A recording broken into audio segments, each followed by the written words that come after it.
Welcome student. Today we will cover topic number 2.2 process scheduling of unit 2. So last lecture में हमने पढ़ा था कि प्रोसेस के स्टेट्स क्या होते हैं और प्रोसेस की डेफिनेशंस कवर किए थे. जो नया टॉपिक है वो टोटली हमारा डिपेंड होगा कि किस तरह से प्रोसेस शेड्यूलिंग की जाती है. ठीक है. तो थोड़ा सा मैं आपको हाईलाइट रिकैप के लिए एक आइडिया देता हूँ कि किस तरह से प्रोसेस की स्टेट्स होती हैं. ये हमने लास्ट लेक्चर में पढ़ा था कि ऐसे पांच स्टेट्स होती हैं प्रोसेस की, जिनके अंदर एक प्रोसेस की कंप्लीट लाइफ साइकिल को हम दर्शा सकते हैं. ठीक है. तो लेकिन क्वेश्चन ये उठता है कि इन पांच स्टेट में जब प्रोसेस एक स्टेट से दूसरी स्टेट पर जंप होता है या फिर जाता है, एलोकेट होता है सीपीयू को, या फिर किसी रिसोर्सेज के वेट के कारण उसको वेटिंग स्टेट में आता है, तो ये हर एक प्रोसेस के लिए होता है. लेकिन हमारे पास जो सीपीयू है, जो इनपुट आउटपुट डिवाइस है, वह कॉमन है. ठीक है.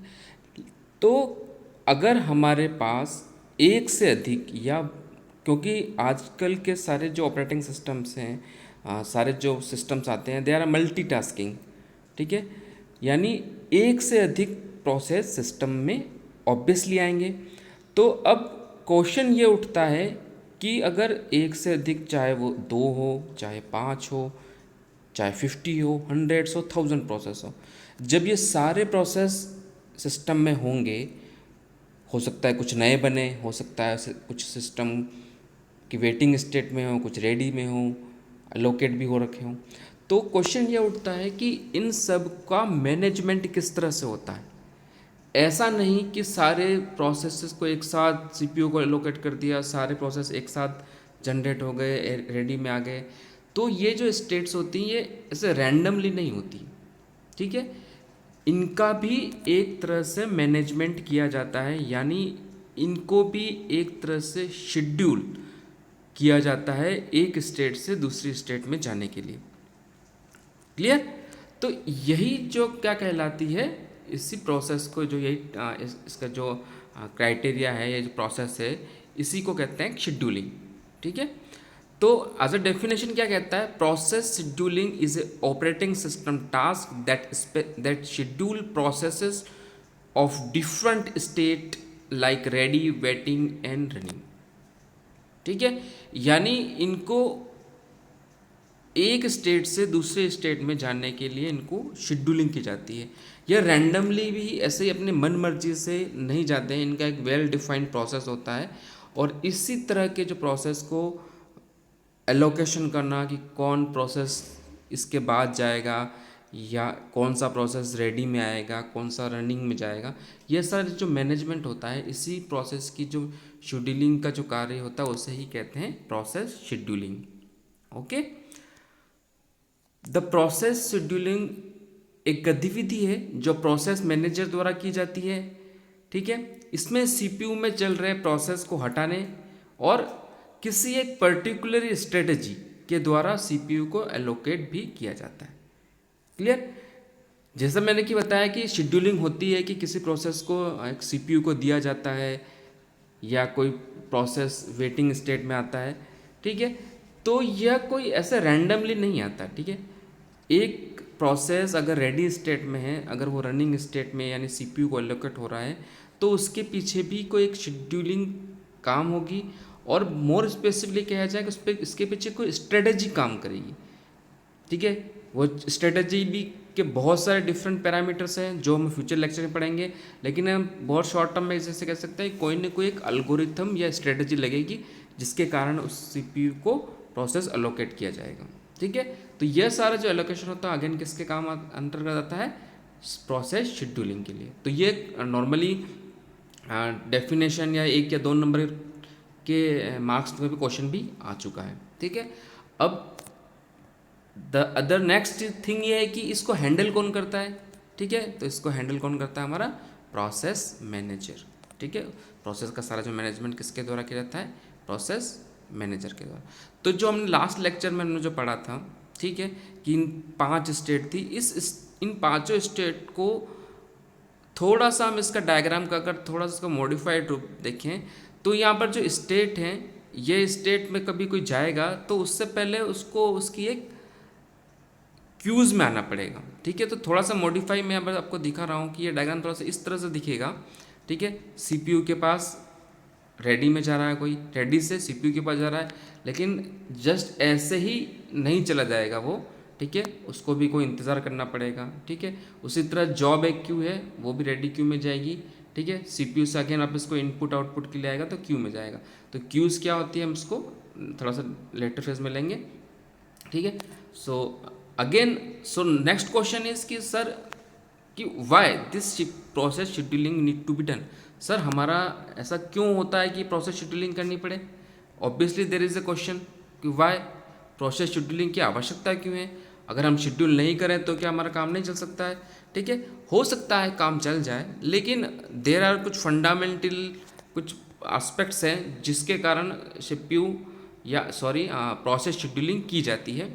ठीक है, तो पहला इसका मोस्ट इम्पोर्टेंट रीज़न है, और even they are lot of fund, मतलब बहुत सारे जो रिसर्च सेंटर्स हैं उस जो कंप्यूटर का जो ऑपरेटिंग सिस्टम बनाते हैं या जो भी हार्डवेयर जो डिज़ाइन करते हैं, उनका मोस्टली एक जो इम्पोर्टेंट काम रहता है कि सीपीयू को जितना ज़्यादा अधिक हो सके उसको बिज़ी रखना। ठीक है, तो उस बिज़ी रखने का जो काम है, क्योंकि अगर उसको ज़्यादा प्रोसेस मिलेंगे और तो ज़्यादा प्रोसेस नहीं, उसको टाइम टू टाइम प्रोसेस मिलते रहेंगे तो वो बिज़ी रहेगा। तो यह सारा टाइम टू टाइम प्रोसेस देने का काम कौन करता है, प्रोसेस शेड्यूलिंग करती है। तो प्रोसेस शेड्यूलिंग के द्वारा यानी एक बहुत ही संगठित और प्रॉपरली मैनेजमेंट अगर प्रोसेस शेड्यूलिंग है तो उसके द्वारा हम क्या कर सकते हैं, सीपीयू को जितना अधिक हो सके बिजी रख सकते हैं। क्योंकि आइडियल सीपीयू एक तरह से वेस्टेज ऑफ हमारा रिसोर्स है। दूसरा क्या कहता है, क्रिटिकल प्रोसेस के ओवरऑल निष्पादन का समय को घटाना। ठीक है, यानी होता क्या है कि जब भी एक प्रोसेस आया, लेट सपोज वो बहुत क्रिटिकल है, ठीक है, लेकिन हो सकता है कि उस क्रिटिकल प्रोसेस के साथ भी कई अन्य प्रोसेस सिस्टम में एलोकेट हों, सिस्टम में आ जाए, तो कैसे एक प्रॉपर मैनेजमेंट के द्वारा उस क्रिटिकल प्रोसेस की हमारी चांसेस रहेगी कि उसको जल्दी से उस प्रोसेस का एग्जीक्यूशन किया जाए। तो यह भी हम किसके द्वारा कर सकते हैं, एक प्रोसेस शेड्यूलिंग के द्वारा कर सकते हैं। थर्ड है intelligently prioritise process for execution. Obviously यह देखा गया कि कुछ प्रोसेस की हाई प्रायोरिटी होती है, कुछ प्रोसेस की लो प्रायोरिटी होती है, कुछ प्रोसेस की बहुत टाइम वैल्यू होती है। तो इस तरह की जो प्रोसेस का जो क्लासिफिकेशन होता है कि एलोकेशन में किस प्रोसेस को दिया जाए, तो उसके बेस उसके ऊपर भी कई सारी एल्गोरिथम काम करती है। तो उसी तरह से क्लासिफिकेशन करने में भी कौन मदद करता है, हमारे प्रोसेस शेड्यूलिंग। ठीक है, again keep the response time minimum, यानी अगर कोई प्रोसेस सीपीयू के लिए जा रहा है, रेडी स्टेट में है, तो हो सकता है क्योंकि अभी करंटली कोई प्रोसेस बहुत हाई प्रायोरिटी का चल रहा है, तो वो ऑब्वियसली उस सीपीयू में पहले एग्जीक्यूट होगा, तो जो नया प्रोसेस आया उसको वेट करना पड़ेगा। यानी जो पहली बार उसको जब सीपीयू मिलेगा तो उसके लिए उसको कम वेट करना चाहिए। तो ये हम किससे ज़्यादा अचीव कर सकते हैं, एक प्रोसेस शेड्यूलिंग के द्वारा। ठीक है, तो हमारा जो टॉपिक है, यहाँ पर भी क्वेश्चन आ सकता है कि what are the main reason की प्रोसेस शेड्यूलिंग के क्या मुख्य लाभ होने हैं और क्यों की जाती है। तो हमारे पास ये 4 ओवरऑल पॉइंट है जिसमें हम बता सकते हैं। ठीक है, अब अगेन जैसे मैं क्वेश्चन पे आता हूँ कि ये स्टेट में जाने से पहले क्या होता है कि इनकी एक क्यूज़ होती है। ठीक है, तो वो क्यूज़ को हम लेंगे। तो queues as a general term में क्यू का मतलब होता है कि लाइन। ठीक है, हमने डे टू डे लाइफ में भी देखा होगा कि अगर हम कहीं किसी बैंक लाइन में जाते हैं या कोई भी फॉर्म सबमिट करते हैं तो हमको क्यू बनानी पड़ती है।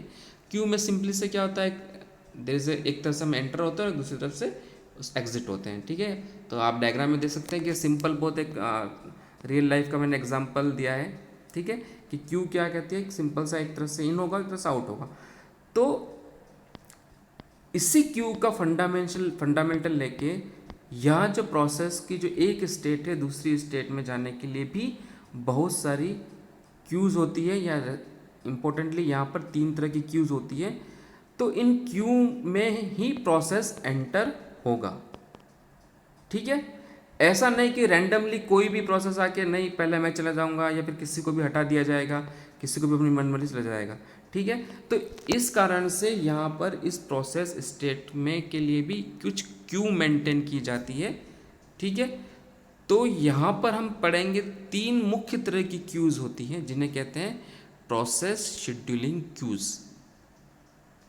ठीक है, तो हमारे पास जो 3 मुख्य तरह की क्यूज कौन सी है, यहाँ पर मैं आपको दिखा देता हूँ पिक्चर में कि 3 तरह की क्यू है। पहली है जॉब क्यू, दूसरी है रेडी क्यू और तीसरी है इनपुट आउटपुट वेट क्यू या वेटिंग क्यू।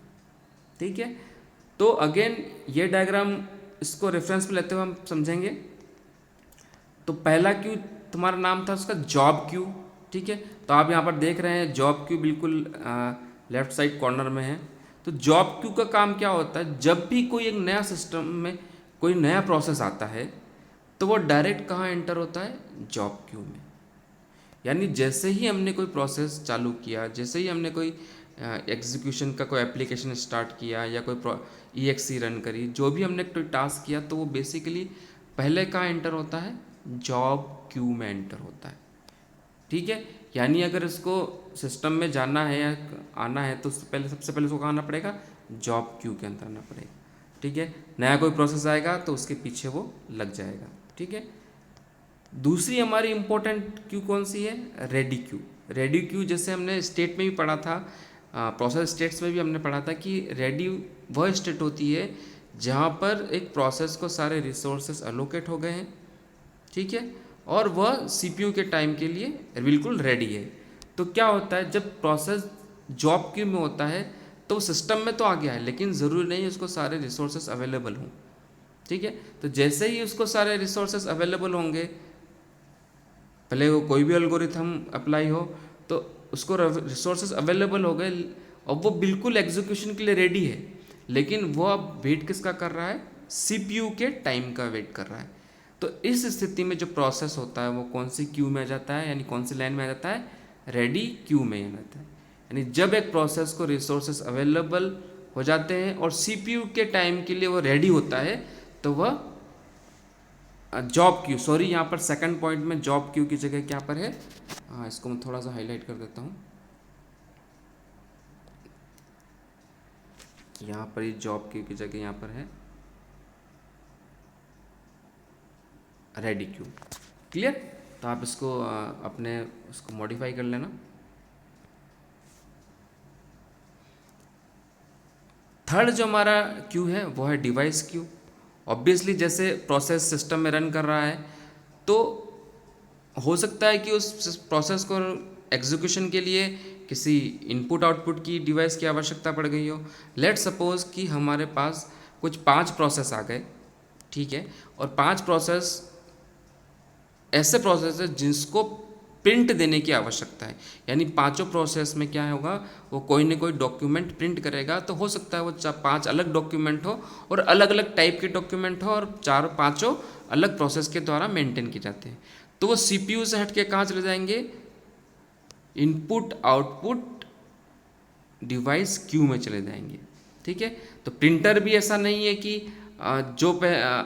जो भी रैंडमली किसी को भी बोलेगा कि आप इसको प्रिंट दे देगा, तो उसके पास भी क्यू मेंटेन होती है। ठीक है, तो जब वो पहले वो इनपुट आउटपुट के लिए वेट काम करेगा तब तक वो कौन से क्यू में जाएगा, इनपुट आउटपुट वेट क्यू में। जब वो अपना काम प्रिंटिंग का काम कर देगा या कोई भी अन्य इनपुट आउटपुट काम कर लेगा तो अगेन वो किस में शिफ्ट हो जाएगा, रेडी क्यू में। ठीक है, तो इस तरह से ये जो 3 क्यू हैं इनका एग्जाम में भी क्वेश्चन आ चुका कई बार कि किस डिफरेंट प्रकार की शेड्यूलिंग क्यूज़ का वर्णन करें। ठीक है, कौन सी मुख्य क्यूज़ होती है प्रोसेस शेड्यूलिंग क्यूज़ के लिए।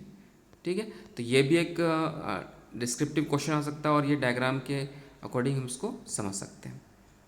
क्लियर, अब हमने ये पढ़ लिया कि शेड्यूलिंग क्यूज़ कौन सी होती है, 3 तरह की होती है। ठीक है, इसमें क्या होता है कि प्रोसेस एक तरफ से आता है और दूसरी तरफ से एग्जिट होता है। ठीक है, ये एक प्रॉपर मैनेजमेंट क्यूज़ होती है, लाइंस होती है और ये डिफरेंट टाइप की होती है डिफरेंट स्टेट के प्रोसेस के लिए। लेकिन अगेन यहाँ पर क्वेश्चन एक और आता है कि इन क्यूज़ को शेड्यूल करने का काम कौन करता है। क्लियर। इंपॉर्टेंट चीज़ ये है कि यहाँ पर लाइन में तो आएगा, लेकिन इसको एक ऐसा प्रोग्राम या ऐसा कोई सॉफ्टवेयर होगा जो इन सब की शेड्यूलिंग का काम करेगा। यानी कौन प्रोसेस किस क्यू में जाएगा, कौन सा एलोकेट होगा। तो एक छोटा सा एक कोड हो सकता है या कोई एक सिस्टम सॉफ्टवेयर हो सकता है जो सब मैनेज करता है। और इसी प्रकार के इस ऑपरेटिंग सिस्टम के सॉफ्टवेयर को, सिस्टम सॉफ्टवेयर का क्या जाता है, शेड्यूलर। ठीक है। तो शेड्यूलर की परिभाषा क्या कहती है, a scheduler is a type of system software that allows you to handle process scheduling. ठीक है। तो ये क्या करता है, एक शेड्यूलर एक छोटा सॉफ्टवेयर होता है, सिस्टम सॉफ्टवेयर, जो क्या करता है, प्रोसेस की शेड्यूलिंग का कार्य करता है। ठीक है। तो ये हर क्यू के लिए अलग अलग के लिए भी काम कर सकता है। ठीक है। तो हमारे जो सिलेबस में है, शेड्यूलर के ऊपर काफ़ी डिस्क्राइब करना है और बड़ी इस पे भी काफ़ी सारे क्वेश्चंस आ चुके हैं। तो शेड्यूलर क्या होता है, और हमारे सिलेबस में मुख्य 3 प्रकार के शेड्यूलर हैं। ठीक है। पहला शेड्यूलर जिसका नाम क्या है, लॉन्ग टर्म शेड्यूलर। दूसरा क्या है, शॉर्ट टर्म शेड्यूलर। और तीसरा कौन सा है, मीडियम टर्म शेड्यूलर। ठीक है। तो यहाँ पर इस डिफरेंट टाइप ऑफ शेड्यूलर को स्टार्ट करने से पहले हमें क्लियर हो जाना चाहिए कि शेड्यूलर क्या होता है। एक ऐसा सॉफ्टवेयर होता है, सिस्टम सॉफ्टवेयर, जो क्या करता है, प्रोसेस की शेड्यूलिंग का कार्य करता है। ठीक है। तो हम हमारा जो नेक्स्ट लेक्चर होगा वो हम कंप्लीट किस पे करेंगे, in different type of schedulers के ऊपर। ठीक है। सो टुडेज लेक्चर में हमने क्या किया, वी विल क्लेरिफाइड कि शेड्यूलर क्या होता है, क्यूज़ क्या होता है, किस प्रकार की डिफरेंट क्यूज़ होती हैं, job queues, ready queue, device Q.